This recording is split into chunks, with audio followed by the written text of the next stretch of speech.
तो हेलो दोस्तों, आज के इस वीडियो में हम लोग कक्षा 8 का गणित क्वेश्चन पेपर एनालिसिस करने वाले हैं 2024 का। ठीक है, तो देख लीजिए कौन कौन आंसर आपका सही है, किस किस ऑप्शन को आपने टिक मारा है, तो देख लीजिए और मिलाते जाइएगा आंसर को। ठीक है, इसमें हम लोग सिर्फ क्वेश्चन लिए हुए हैं, ऑप्शन आप लोग अपने से देख लीजिएगा। ठीक है, चलिए इसमें कहा गया है क्वेश्चन नंबर 1 में ऑप्शन ऐड करना थोड़ा डिफ़िकल्ट था, इसलिए हम लोग ने छोड़ दिया। ठीक है, तो चलिए क्वेश्चन नंबर 1 है, इसमें कहा गया है 7 का वैध कर्म। 7 का वैध कर्म का मतलब होता है 7 का उल्टा, यानी कि 1/7। ठीक है, ये वाला ऑप्शन सही होता, मतलब सही था। ठीक है, चलिए अब हम लोग देखते हैं क्वेश्चन नंबर 2 को। क्वेश्चन नंबर 2 में कहा गया है -11 का योज प्रतिलोम। योज प्रतिलोम का मतलब होता है -11 को किस संख्या से जोड़ा जाए, के साथ जोड़ा जाए, ताकि आंसर जो आए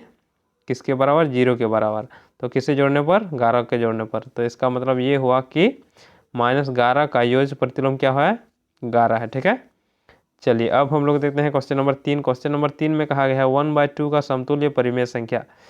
1/2 के बराबर जो संख्या था वही होगा समतुल्य परिमेय संख्या। चलिए इसको हम लोग ऑप्शन को देख लेते हैं। ठीक है, ऑप्शन हमारा था 1/3, उसके बाद था 2/4, उसके बाद यहाँ 4 है। ठीक है, उसके बाद 3/8 और 4 नंबर में था 5/7।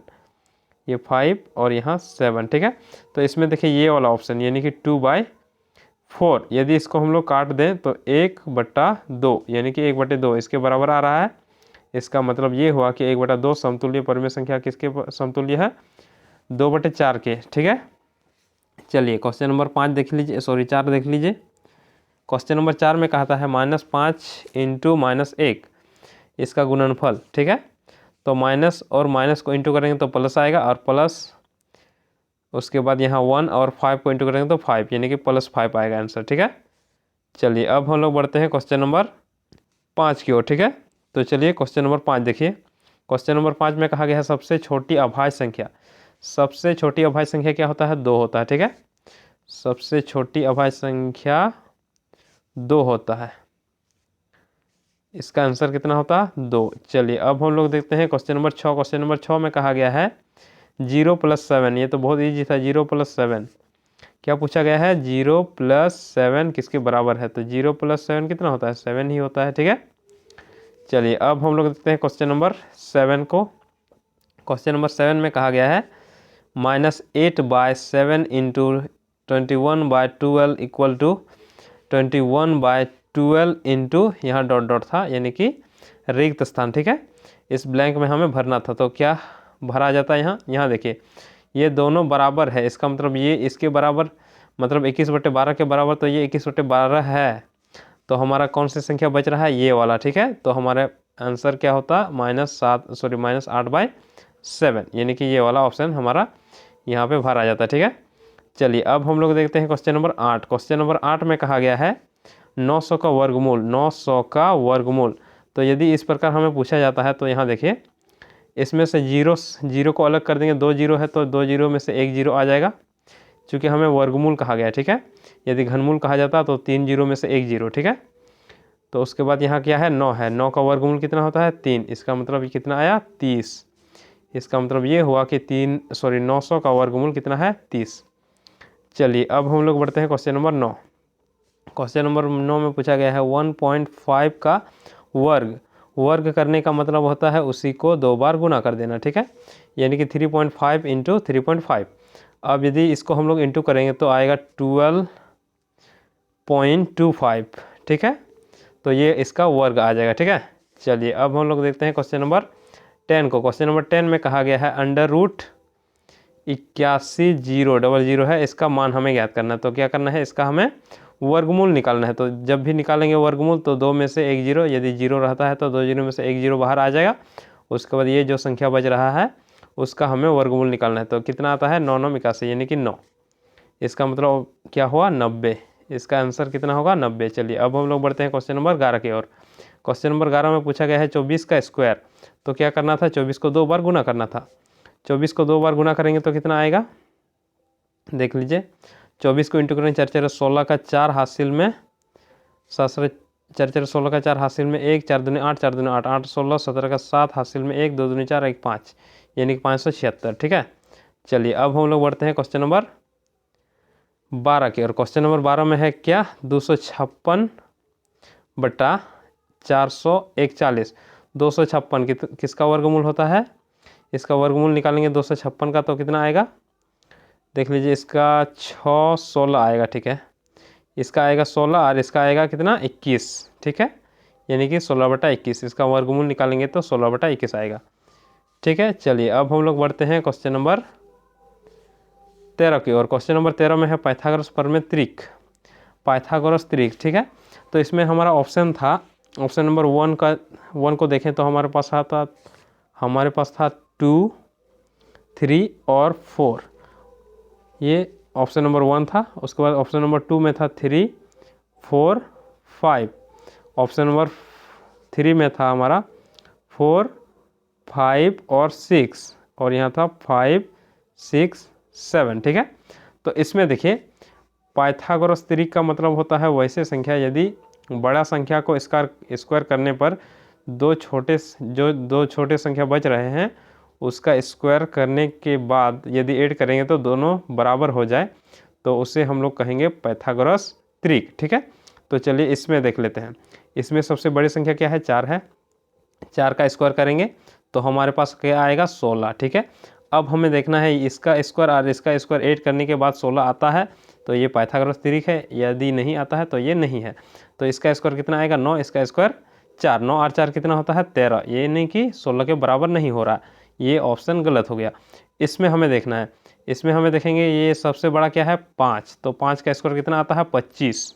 ठीक है, अब इसको हम लोग देखेंगे, इसमें क्या है 4 4 16 और यहाँ है 9, तो 4 4 16 और 9 कितना आता है 25, यानी कि ये इसके बराबर हो रहा है। इसका मतलब ये हुआ कि ये हमारा ऑप्शन सही है।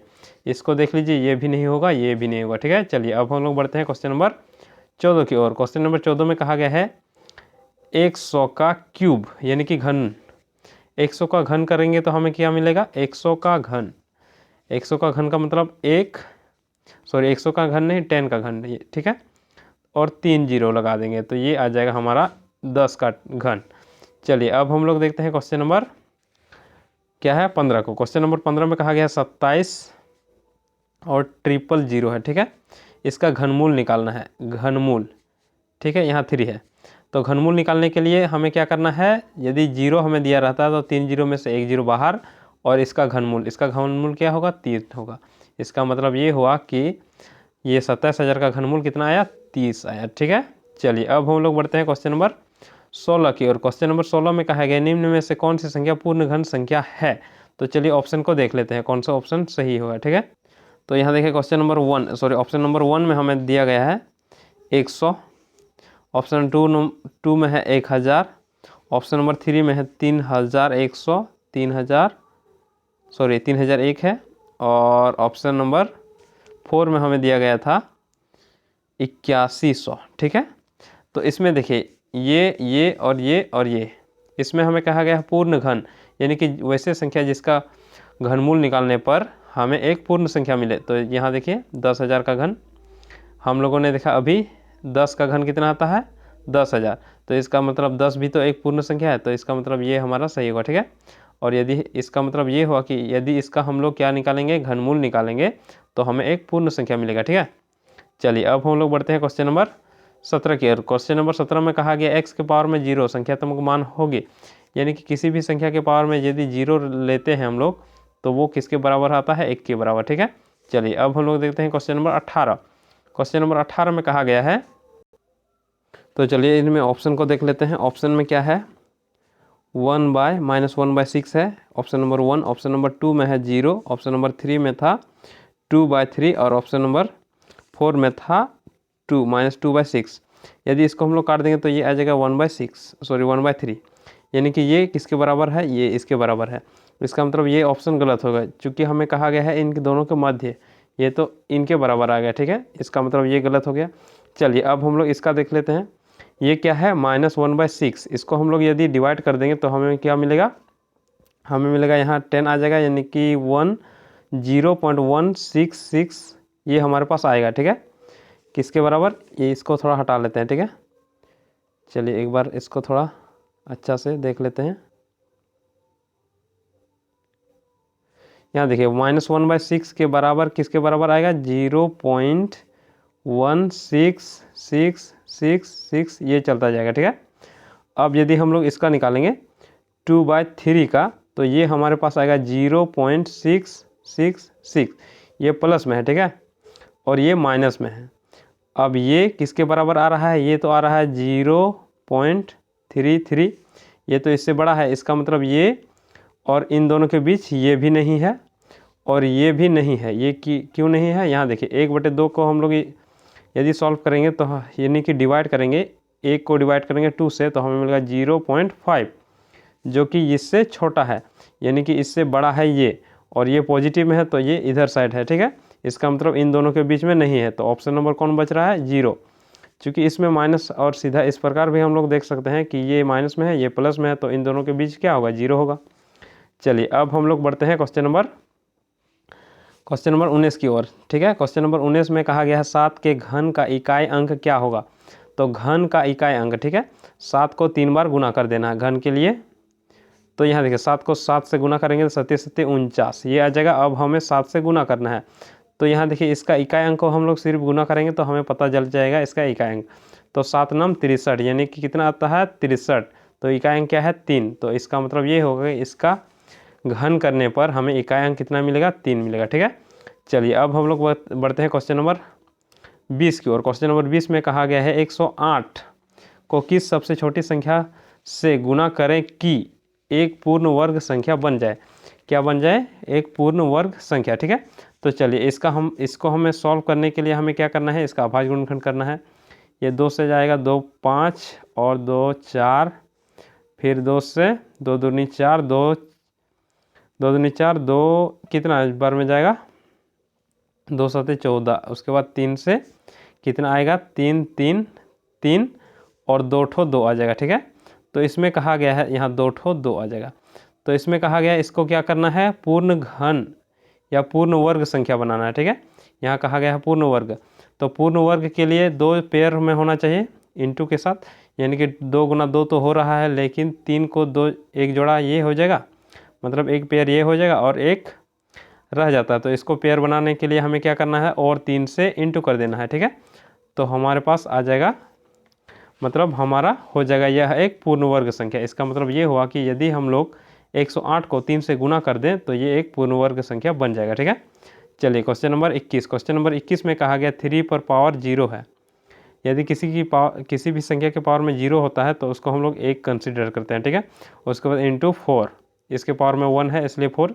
अब ये क्या है 5 का स्क्वायर यानी कि 25। अब इसको इंटू करेंगे तो 25 4 100 यानी कि 100, ठीक है। चलिए अब हम लोग बढ़ते हैं क्वेश्चन नंबर 22 की ओर। क्वेश्चन नंबर 22 में है क्या है, इसको हमें दिया गया है 2 के पावर में है x + 3 = 1।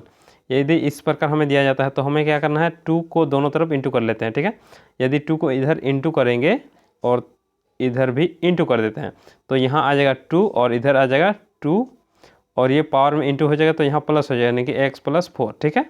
ये हमारे पास आ जाएगा, यहाँ 4 हो जाएगा, चूँकि पावर में पावर, यदि पावर में यानी बेस एक ही रहे तो पावर में क्या होता है, पावर का जोड़ होता है, ठीक है। तो ये ऐड हो जाएगा इसके साथ, यानी कि 4 हो जाएगा, यहाँ 3 है और यहाँ से 1, तो कितना आ जाएगा 4। इसका मतलब ये हुआ कि हमारे पास यहाँ देखिए बेस एक ही है और इधर पावर में हम लोग 1 कंसिडर कर सकते हैं।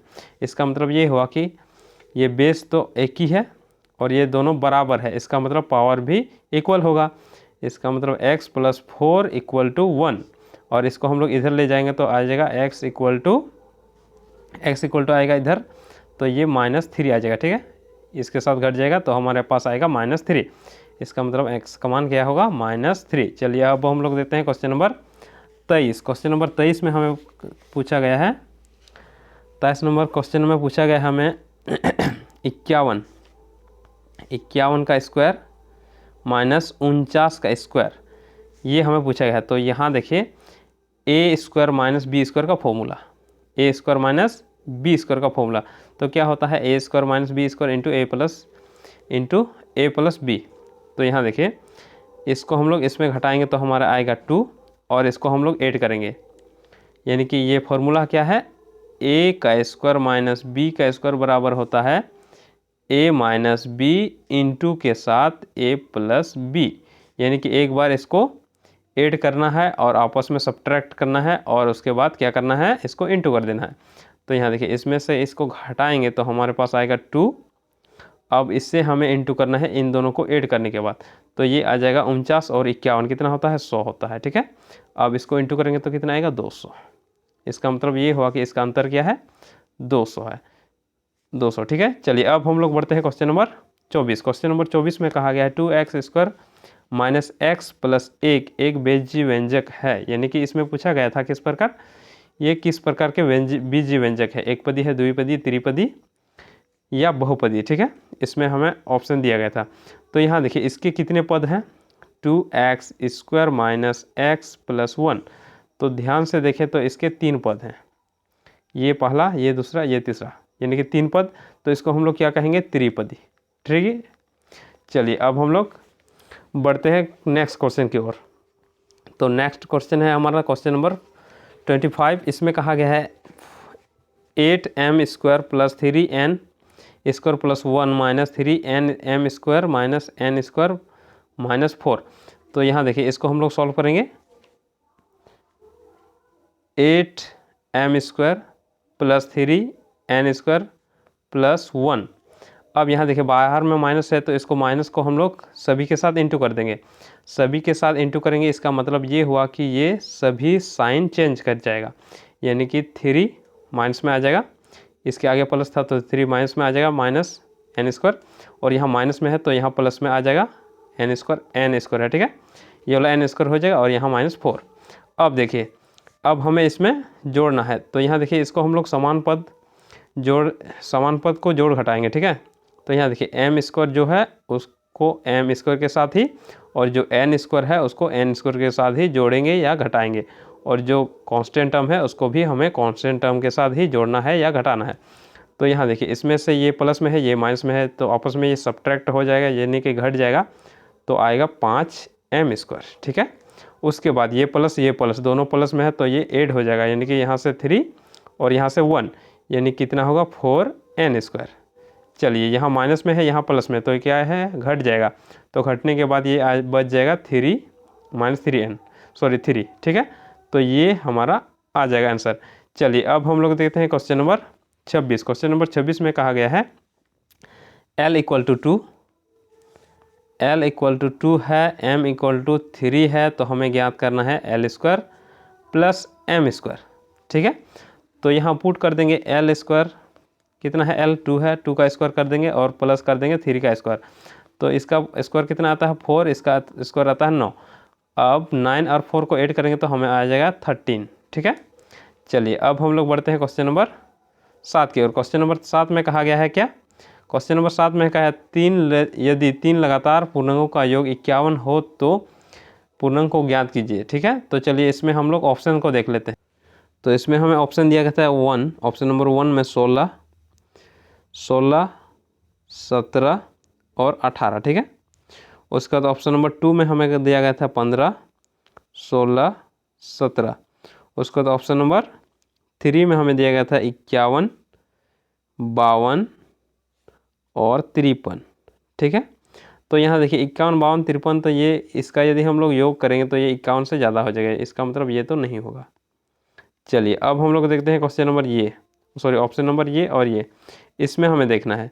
तो यहाँ देखिए 15 और 16 कितना आता है, 31 और 13 को जोड़ेंगे तो कितना आएगा, 4 और यहाँ से 4 यानी कि 44। ये गलत हो गया, इसको हम लोग ऐड कर लेते हैं, ये 16, 17 और 18 है। 16, 17, 18 कितना होता है, 16 और 16, 18 कितना होगा, 16, 18 हो जाएगा हमारे पास 34 और 17 को ऐड करेंगे तो 7, 4, 11 हासिल में 1, 4, 1, 5 यानी कि 51। तो ये वाला ऑप्शन हमारा सही था। ठीक है, चलिए अब हम लोग देखते हैं क्वेश्चन नंबर 28। क्वेश्चन नंबर 28 में है यदि x माइनस क्या है, x माइनस -3/2 इक्वल टू 7/4 है, 6 है, ये 6 है। ठीक है, तो x का मान हमें ज्ञात करना था।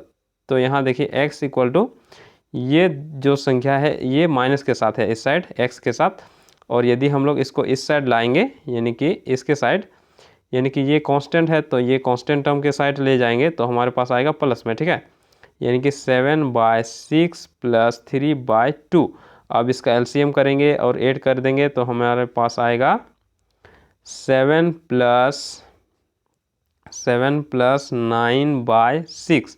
अब इसको ऐड करते हैं तो 16/6, और ये कट जाएगा 16/6 आ रहा है, यहाँ कट जाएगा 8 दूनी 16, 3 दूनी 6, यानी कि 8/3। और यदि ये पूर्णांक में तोड़ा गया था तो आ जाएगा हमारे पास 2/2, और यहाँ 2 यानी कि 2 पूर्णांक 2/3, ये वाला आंसर था, ठीक है।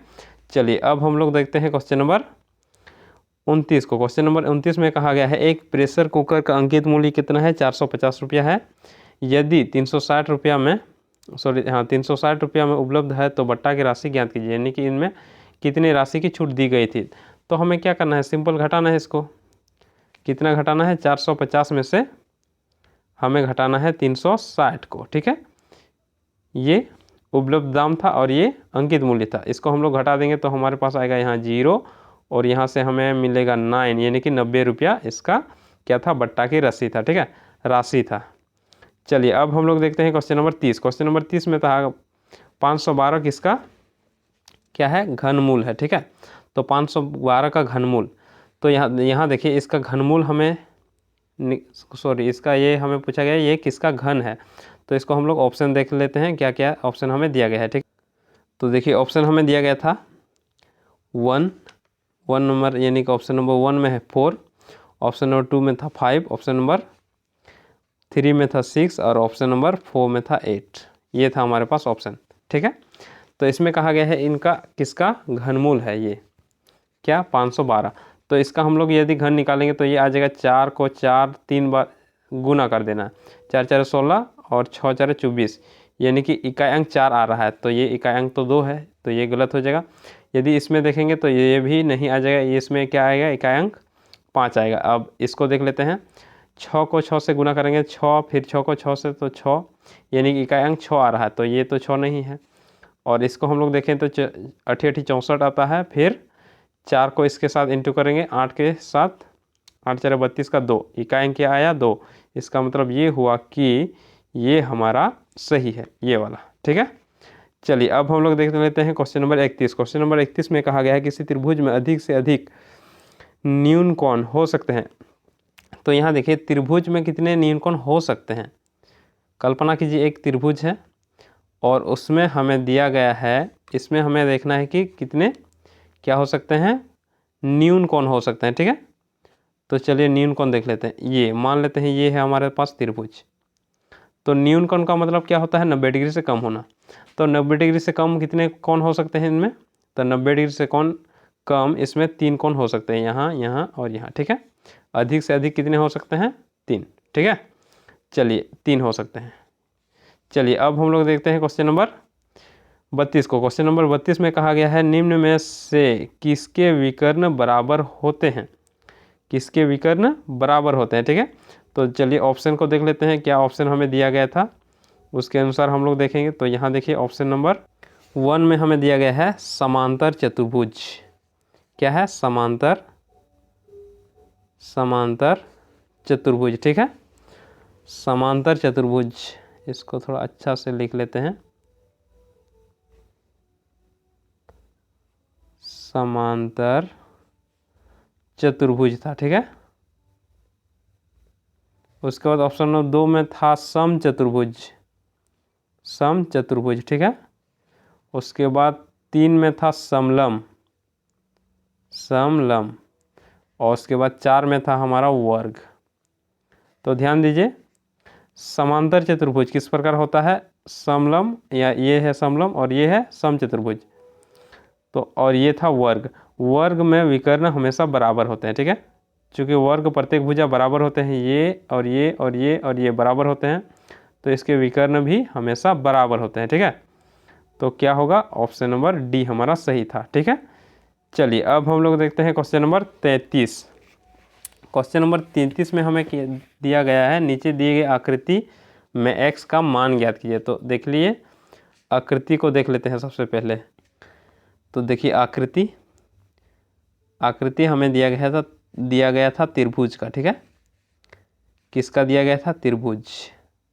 ये मान लेते हैं कुछ त्रिभुज है और इसमें हमें दिया गया था एक जो भुजा है वो थोड़ा बढ़ाया दिया गया था, मतलब ये जो भुजा है इसको बढ़ा दिया गया था यहाँ, ठीक है।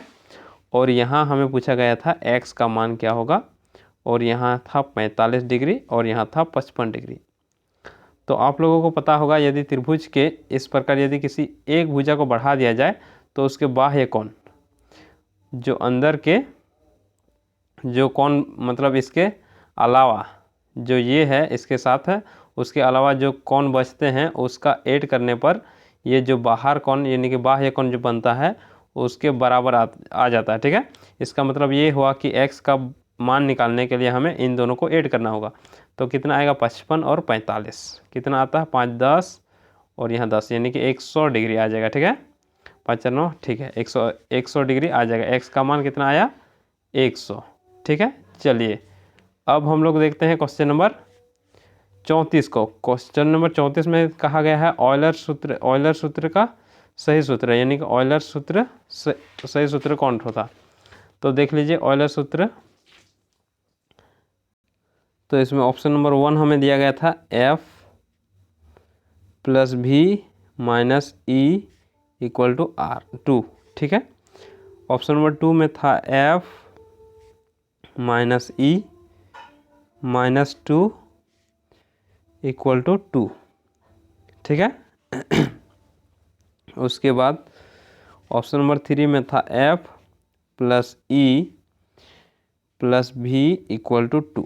तो इनमें से कौन वाला सही था? ये वाला, ठीक है, ये वाला सही था, ठीक है। इसको हमें यानी कि यदि इसको हम लोग इधर लिखेंगे तो हमारा लिखा जाएगा F प्लस भी इक्वल टू ई प्लस 2, ये होता है, ठीक है। और इसको इधर किया गया है तो ये माइनस के साथ आ जाएगा। तो ये था हमारा क्वेश्चन नंबर 34। अब देखिए क्वेश्चन नंबर 35। क्वेश्चन नंबर 35 में कहा गया एक घनाभ में कितने किनारे होते हैं? एक घनाभ में कितने किनारे होते हैं, ठीक है। तो चलिए देख लेते हैं एक घनाभ में कितने किनारे होते हैं। तो ये रहा हमारा घनाभ, इसमें हमें देखना है कि कितना किनारा है, ठीक है। चलिए गिन लेते हैं किनारा को। तो यहाँ देखिए किनारा कौन कौन ठो है?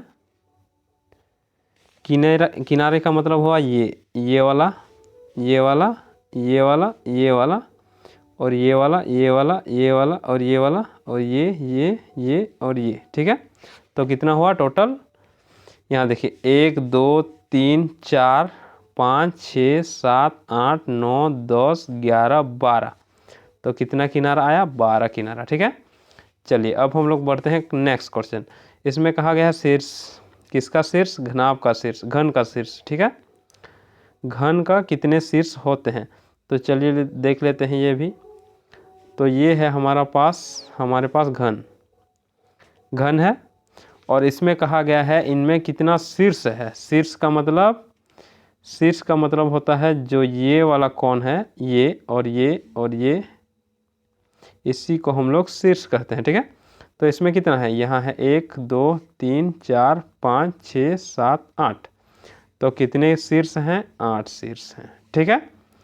चलिए अब हम लोग देखते हैं क्वेश्चन नंबर 37। क्वेश्चन नंबर 37 में कहा गया है निम्न में बेलन का आयतन कौन सा होगा यदि उसकी ऊंचाई 2h तथा आधार का त्रिज्या r हो। तो यहाँ देख लीजिए त्रिभुज क्या बोलेंगे, बेलन का सूत्र क्या होता है। तो देखिए इसमें हमें क्या करना है, बेलन देख लीजिए, बेलन हमें दिया गया है, ठीक है। ये रहा हमारा बेलन। चलिए इसमें हमें कहा गया है इसका ऊंचाई है 2h, इसकी त्रिज्या है r और बेलन का आयतन हमें ज्ञात करना है। तो आयतन क्या होगा? हम लोग जानते हैं क्या, आधार का क्षेत्रफल और ऊंचाई को हम लोग यदि निकालेंगे यानी कि इंटू करेंगे तो हमें मिल जाएगा आयतन, ठीक है। तो आधार का क्षेत्रफल, आधार में क्या है? वृत्त है। वृत्त का क्षेत्रफल क्या होता है? वृत्त का क्षेत्रफल होता है पाई आर स्क्वायर, ये होता है वृत्त का क्षेत्रफल। तो आधार का क्षेत्रफल तो हमारे पास ये आ जाएगा। अब हमें ऊंचाई देखना है, यदि इसका ऊंचाई हमें देखेंगे तो हमारे पास है 2h, तो इसके साथ हमें इंटू करना है 2h को, तो हमारे पास आ जाएगा क्या 2 पाई आर स्क्वायर h, ठीक है, यानी कि ये आयतन आ जाएगा इस बेलन का, ठीक है। चलिए अब हम लोग बढ़ते हैं क्वेश्चन नंबर 38 की ओर। क्वेश्चन नंबर 38 में हमें पूछा गया है किसी सड़क को समतल बनाने के लिए एक रोड रोलर को सड़क के ऊपर एक बार घुमाने के लिए 750 पूर्ण चक्कर लगाने पड़ते हैं। यदि रोलर का व्यास कितना है 84 सेंटीमीटर और एक मीटर लंबा और लंबा क्या है 1 मीटर है, ठीक है। तो सड़क का क्षेत्रफल हमें ज्ञात करना है। तो यहाँ देखिए क्या कहा गया है, रोलर है, ठीक है, उसमें हमें कहा गया, मान लेते हैं ये उसका चक्का है, किसका, रोड रोलर का। अब इसमें हमें कहा गया है इसका व्यास जो है वो है 84 सेंटीमीटर। अब 84 सेंटीमीटर है और इसका लंबाई का मतलब क्या हुआ, यदि रोड रोलर इस प्रकार है, यहाँ देख लीजिए थोड़ा सा, रोड रोलर मान लेते हैं ये है, इसका चक्का है, ठीक है, इसको सीधा तो नहीं कर सकते हैं, इस प्रकार ही देख लीजिए। तो ये आ जाएगा व्यास आ जाएगा, यहाँ से यहाँ तक व्यास हो जाएगा, और ये जो चौड़ाई है यहाँ से यहाँ जो चक्का का रोड रोलर का, उसी को यहाँ कहा गया है लंबाई, ठीक है, मीटर, 1 मीटर है। तो यहाँ से यहाँ क्या है 1 मीटर है, ठीक है, और यहाँ से यहाँ क्या है 84 सेंटीमीटर। अब हमें ये क्या दिया गया है, व्यास दिया गया है, इसको हमें त्रिज्या निकालना है। इसका त्रिज्या निकालने के लिए हम लोग क्या करेंगे, 2 से डिवाइड करेंगे, देंगे 2 से डिवाइड करेंगे तो हमें मिलेगा 4/2 यानी कि 42 मिल जाएगा, ठीक है। अब फिर हमें इसे सेंटीमीटर से किस में बदलना है, मीटर में बदलना है, ठीक है। तो इसको हम लोग मीटर में बदलेंगे, पहले इसको हटा लेते हैं थोड़ा सा, ठीक है। यहाँ तक हम लोग समझ गए। चलिए यहाँ 42 आ गया है, ठीक है, इसको भी हटा लेते हैं। कितना आया 42। अब 42 आ गया है हमारा त्रिज्या यानी कि r, और ये है इसका लंबाई। तो यदि हम लोग उसका क्षेत्रफल यानी कि एक पूर्ण चक्कर लगाने में, यदि मतलब ये जो रोलर है ये इसको पूर्ण चक्कर, एक चक्कर घूमने में जितना मतलब जितना क्षेत्रफल ये लेगा, तो उसको निकालने के लिए हम लोग क्या करेंगे, इसका लंबाई और इसका जो इधर यहाँ से यहाँ तक है, इसको क्या बोलेंगे, परिधि, उसको हम लोग इंटू करेंगे, ठीक है। तो इसका परिधि निकालेंगे, तो वृत्त का परिधि क्या होता है यानी कि परिमाप कितना होता है 2 पाई r, ये होता है। अब इसी में हमें इंटू करना है किसको, इसके लंबाई को, ये, ठीक है। तो 1 मीटर। अब ध्यान दीजिए इसको हमें मीटर में बदलना है, ये r किस में है सेंटीमीटर, इसको मीटर में बदलेंगे यानी कि 42/100 आ जाएगा, ठीक है, मीटर में बदलेंगे तो r का मान ये आ गया 42/100 और 7 का क्या बोलेंगे, पाई का मान कितना है 22/7, ठीक है, और ये 42/100। इसको थोड़ा हटा लेते हैं और इसको थोड़ा सॉल्व कर लेते हैं, ठीक है। चलिए इसको हटा दिए। अब देखिए हमारे पास आ गया था 2 और 22/7, पाई का मान 22/7। उसके बाद हम लोग इसको मीटर में बदल के मतलब मीटर में चेंज किए थे, तो हमारे पास आएगा 42/100 इंटू 1 मीटर, ये वाला मीटर, ठीक है। ये हमारे पास क्षेत्रफल आ जाएगा, यानी कि एक पूर्ण चक्कर घूमने में जितना क्षेत्रफल लेगा वो। तो अब ये कट जाएगा 6 बार में, ठीक है, और फिर कटेगा कौन वाला, इसको इतना तक ही छोड़ देते हैं, ठीक है। फिर अब देखिए पूरा रोड में घूमने के लिए मतलब पूरा रोड को पूरा मतलब समतल करने में उसे कितना बार घूमना होता है, मतलब वो चक्का कितना बार घूमता है 750 पूर्ण चक्कर घूम जाता है, ठीक है।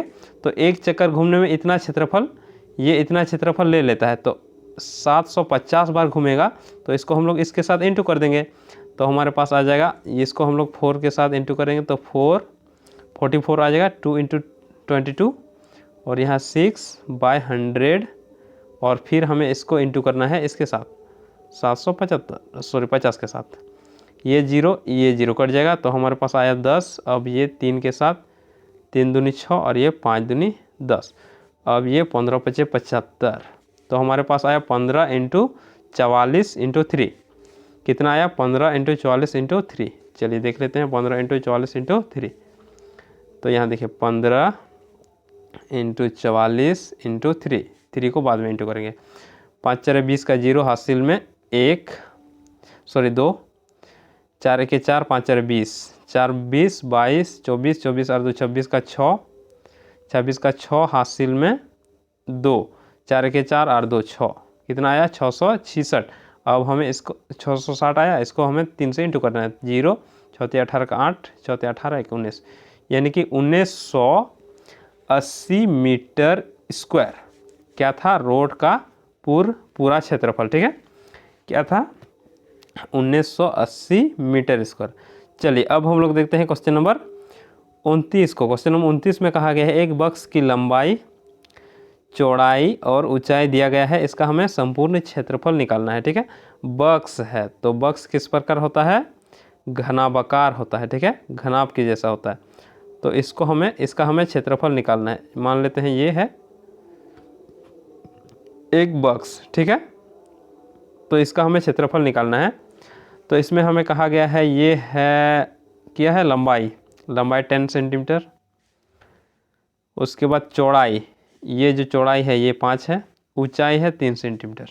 ठीक है, अब इसमें हमें पूर्ण क्षेत्रफल निकालना है। पूर्ण क्षेत्रफल का मतलब हुआ कि ये इसका ऊपर वाला भी, इधर भी और ये उस साइड भी, और ये सामने वाला साइड, और ये लेफ्ट साइड भी, और ये नीचे भी। ठीक है, तो इसका क्षेत्रफल के लिए हमें फॉर्मूला आता है 2 × लंबाई गुना चौड़ाई, ऊंचाई × L × B, B × H, फिर L H × L, ये सब होता है, ये होता है फॉर्मूला। ठीक है, तो ये हमें दिया गया है 10, 10 और 5 को गुना करेंगे तो हमारे पास आएगा 50।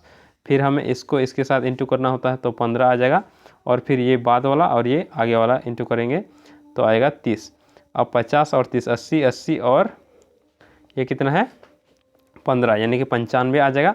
और 95 को 2 से इंटू कर देंगे। ठीक है, 2 से इंटू करें, 2 पंचे 10 का 0 हासिल में 1, 9 9 दिन 18 और 1 19, यानी कि 190 मीटर स्क्वायर, सेंटीमीटर स्क्वायर। ठीक है, इसमें हम लोग ने देखा था कि एक ऑप्शन था, इसमें 2 ऑप्शन था 190। एक में लिखा गया था 190 सेंटीमीटर और एक में लिखा गया था 190 सेंटीमीटर स्क्वायर। तो ध्यान दीजिएगा, क्षेत्रफल हमें पूछा गया है तो इसलिए हमें ये वाला हमारा सही होगा। ठीक है, ये लंबाई आ गया, ये क्षेत्रफल होगा। ठीक है, चलिए अब हम लोग देखते हैं क्वेश्चन नंबर 40। क्वेश्चन नंबर 40 में यदि बराबरता 3 हो तो मिलन चिन्ह क्या होगा? मिलन चिन्ह का मतलब क्या होता है? ये यदि इस प्रकार, इसको हम लोग 5 गिनते हैं और ये 5 और फिर 3 के लिए 3। ठीक है, 5 और 5 कितना आया? 10 और ये 3, 13 के लिए बराबरता मिलन चिन्ह ये होगा। ठीक है, बराबरता ये 13 है तो मिलन चिन्ह ये होगा। चलिए अब हम लोग देखते हैं क्वेश्चन नंबर 41। क्वेश्चन नंबर 41 में थोड़ा सा ये वाला करेक्ट कर लीजिएगा। ठीक है, इसमें ये वाला यहाँ होगा। ठीक है, इसमें 4 है और इसमें 4 है, और इधर 1 से लगा देंगे, 1 लगा देंगे तो ये आ जाएगा 5। तो यहाँ से 5 और यहाँ 5 और यहाँ है 2। ये है मिलन चिन्ह, तो बराबरता क्या होगा? 5 और 5 10 और 2 12। ठीक है, चलिए अब हम लोग देखते हैं क्वेश्चन नंबर 42। क्वेश्चन नंबर 42 में कहा गया है इसका आंकड़े का परिसर ज्ञात करने के लिए इनमें से सबसे छोटी संख्या सबसे बड़ी संख्या को आपस में क्या करते हैं? देख लीजिए, आपस में क्या करते हैं? घटाते हैं। ठीक है, चलिए देख लेते हैं। इसमें सबसे छोटी संख्या और सबसे बड़ी संख्या क्या है? 12, उसमें से घटाएंगे 1 को तो कितना आएगा? 11। ठीक है, तो ये आ जाएगा हमारा परिसर। चलिए अब हम लोग देखते हैं क्वेश्चन नंबर क्या है? Question number 43। क्वेश्चन नंबर 43 में पूछा गया है वर्ग अंतराल इतना का माप को निकालने के लिए भी हमें क्या करना होता है? इसमें से उच्च सीमा को निम्न सीमा से घटाना होता है। ठीक है, 25 - 20 तो कितना आएगा? 5 आएगा। ठीक है, ये आ जाएगा हमारा वर्ग अंतराल का माप। चलिए अब हम लोग बढ़ते हैं नेक्स्ट क्वेश्चन की ओर। नेक्स्ट क्वेश्चन हमारा है 44। इसमें पूछा गया थैले में 4 नीले, 2 हरे एवं 5 काले गेंद हैं। थैले में के अंदर बिना देखे एक गेंद निकाली जाती है। एक काली गेंद प्राप्त करने की प्रक्रिया क्या है? तो इसमें देखिए कितने गेंद हैं। यहाँ है 4, 2 और यहाँ 5। 4 और 2 6, 6 और 5 11, यानी कि कुल गेंद 11 है। और उसमें से काली गेंद कितना है? ये काल लिखा गया है, इसमें काली होगा, ठीक है, काली गेंद। तो इसमें काली गेंद कितना है? 5 है। तो इसका प्रक्रिया यदि हमें काली गेंद की निकालने के लिए कहा जाए तो 5/11 आ जाएगा, ठीक है। चलिए अब हम लोग देखते हैं क्वेश्चन नंबर 45। क्वेश्चन नंबर 45 में है निम्न पाई चार्ट के में यदि लड्डू की बिक्री से 900 की आमदनी हुई तो कुल आमदनी कितनी हुई? चलिए देख लेते हैं इसको पाई चार्ट। इसका पाई चार्ट हम लोग ड्रॉ कर लेते हैं, ठीक है। तो यहाँ देखिए पाई चार्ट,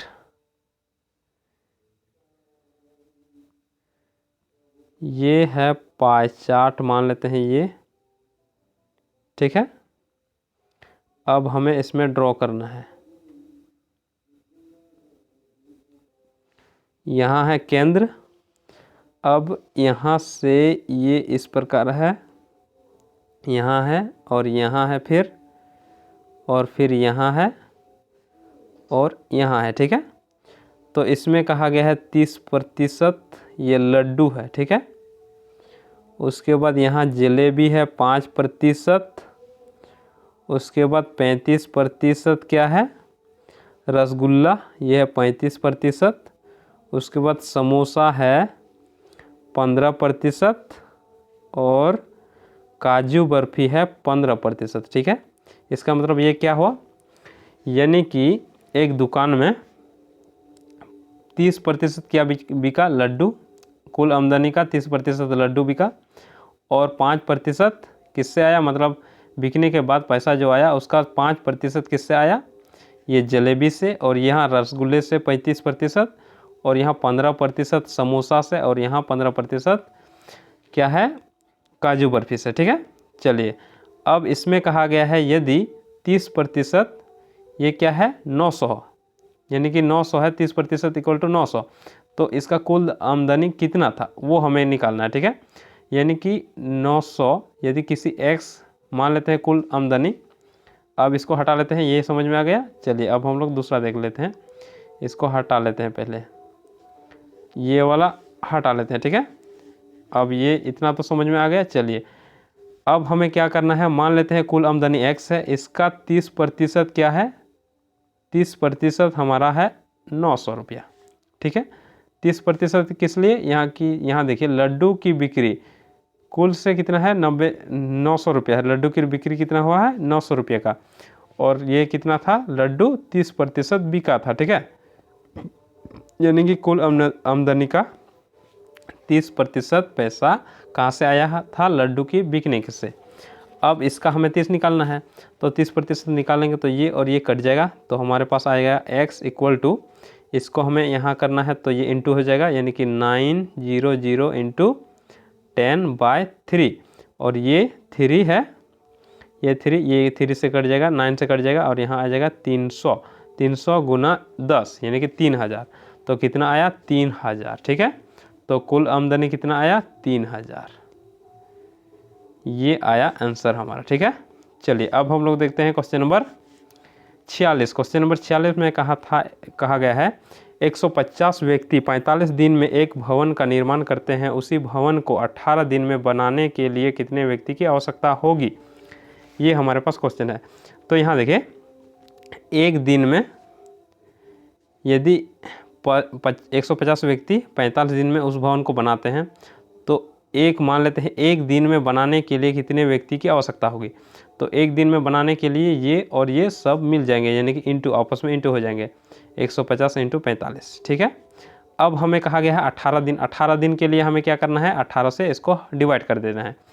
तो 150 इंटू 45/18, ठीक है। अब ये कट जाएगा किससे? 9 दूनी 18 और 9 पचे 45, और ये कट जाएगा 150 75 बार में, और 75 5 को इंटू कर देंगे, 75 इंटू 5, 25 25 का 5, हासिल में 2, 5 या 5 7 35 और 2 37, यानी कि 375 दिन, सॉरी 375 व्यक्ति। अच्छा से इंटू कर लेते हैं। 25 25 का 5, हासिल में 2, 5 7 35 और 2 35 और 2 37, 375 व्यक्ति को लगाना पड़ेगा, जो यदि हमें 18 दिन में इसे पूरा करना है। ठीक है, चलिए अब हम लोग देखते हैं क्वेश्चन नंबर क्या है, क्वेश्चन नंबर 47। ठीक है, क्वेश्चन नंबर 47 में है निर्देशांक 7.2 ग्राफ के किस चतुर्थांश में होगी, ग्राफ के किस चतुर्थांश में होगी, क्या 7.2 सॉरी 7,2 है। तो यहाँ देखिए ग्राफ किस प्रकार होता है, ग्राफ देख लीजिए, ग्राफ यहाँ होता है इस प्रकार कुछ, ये आ जाएगा हमारा एक्स एक्सिस, इधर भी एक्स एक्सिस। ड्रॉ थोड़ा अच्छा से नहीं हो रहा है, आप लोग ध्यान से देखिएगा ये। ठीक है, इसको थोड़ा इससे नहीं ड्रॉ करते हैं, हमें क्या करना है, इसको इस प्रकार ड्रॉ करते हैं। इसको हटा लेते हैं पहले। ठीक है, इसको हटा लेते हैं। यहाँ देखिए इधर होता है एक्स एक्सिस और इधर होता है वाई एक्सिस। ठीक है, एक्स एक्सिस वाई एक्सिस। अब हमें ध्यान में देना है, ये ध्यान में रखना है, ये क्या है 7,2। क्या आगे क्या है, आगे क्या है 7, उसके बाद पीछे क्या है 2। इसका मतलब जो आगे रहता है उसको हम लोग x कंसिडर करते हैं, जो बाद में आता है उसको y। तो x को 7 यानी कि x बराबर 7 और y बराबर 2, और ये हमारा है y एक्सिस और ये हमारा है x एक्सिस। तो ये प्लस इधर रहता है प्लस में, इधर प्लस में, इधर माइनस में, इधर माइनस में। तो ये दोनों माइनस प्लस में है, तो प्लस के लिए हमें ये देखना क्या है, x को प्लस में देखेंगे, यानी कि 7 मान लेते हैं इधर में है, और 2 क्या होगा इधर में होगा। तो ये आ जाएगा इस क्वाड्रेंट में। तो इसको हम लोग कहते हैं प्रथम चतुर्थांश। ठीक है, और इसको हम लोग कहते हैं दूसरा, इसको हमने तीसरा, इसको चतुर्थ यानी कि चौथा चतुर्थांश कहते हैं। तो ये किस में आ गया, पहला चतुर्थांश में। ठीक है, चलिए अब हम लोग देखते हैं क्वेश्चन नंबर 48। क्वेश्चन नंबर 48 में कहा गया है ए एक बिंदु है, इसका जो क्या बोलेंगे, इसका निर्देशांक जो है वो ये है, क्या है 4,2। इसमें कहा गया है x का निर्देशांक यानी कि भुजा, x का निर्देशांक भुज, x का निर्देशांक, x को हम लोग हमेशा आगे लिखते हैं, तो इसका क्या होगा 4 होगा। ठीक है, अब हम लोग देखते हैं क्वेश्चन नंबर 49। क्वेश्चन नंबर 49 में भी सेम उसी प्रकार का क्वेश्चन था। इसमें कहा गया है y का निर्देशांक, y का निर्देशांक का मतलब हम लोग क्या कहते हैं, उसको कोटि कहते हैं। ठीक है, तो y को हम लोग बाद में लिखते हैं, इसका मतलब 4 होगा इसका सही आंसर। ठीक है, अब हम लोग देखते हैं लास्ट क्वेश्चन, ये हमारा लास्ट क्वेश्चन है। इसमें हमें दिया गया था, इसको हम लोग इस प्रकार लिखें, इसमें किस प्रकार क्वेश्चन पूछा गया था, इस प्रकार लिखा गया था। ठीक है, आपका बुक में इस प्रकार लिखा गया था और हमने इसको इस प्रकार लिखा। ठीक है, 8 यहाँ 9 है, यहाँ 0 है। ठीक है, ये 0 है। ठीक है, अब हमें देखना है इसमें a का मान। अब यहाँ देखिए 4 को कौन सी संख्या से ऐड करें, या ये 4 है और a हमें नहीं दिया है, तो हमें सोचना है कि कौन सी संख्या से ऐड करने पर ये 0 आ जाता है। तो हमें देखेंगे तो क्या मिलेगा, हमें 6 मिलेगा। ठीक है, यदि 6 को हम लोग 4 से ऐड करेंगे तो हमें मिलेगा 10, फिर हासिल में 1, तो 10 का 0, हासिल में 1। अब 2 और यहाँ 6 है, 2 और 6 कितना होता है 8, और यहाँ है 1 हासिल में, तो 9 आ जाएगा।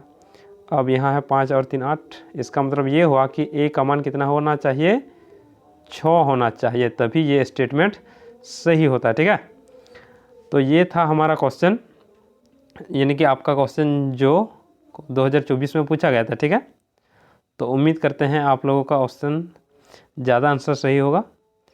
तो फिर मिलते हैं हम लोग नेक्स्ट वीडियो में, तब तक के लिए धन्यवाद।